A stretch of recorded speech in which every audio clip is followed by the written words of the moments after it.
V partizanski bolnici Franja se je v času vojne zdravilo okoli 600 ranjencev, skupaj z vsemi oddelki pa okrog 900. Vsak od teh fantov ima svojo zgodbo. Želeli smo jih predstaviti vsaj nekaj, pač to je en mali izbor. Zelo mi je žal, da te razstave ni dočakal Marjan Justin Grosar, z njim sem se osebno pogovarjala, umrl je lani.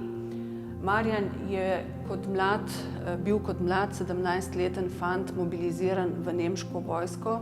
Samo za nekaj dni so ga prehiteli, bil je namreč že dogovorjen, da odide v partizane, ampak so ga Nemci prej mobilizirali, vendar mu je pozneje uspelo pobegniti, tako da se je na koncu le pridružil partizanom in bil potem novembra 1944 tudi hudo ranjen v obe nogi.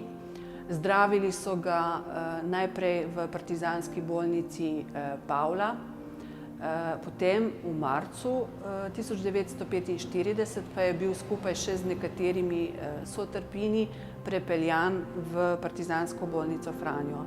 Tam so namreč takrat ravno dokončali nov invalidski dom, ki je bil namenjen prav tem mladim fantom, invalidom, ki niso se pač mogli vrniti v svoje enote. Tako da je svobodo dočakal v Franji in potem tudi še nadaljeval zdravljenje v vojaški bolnici v Gorici.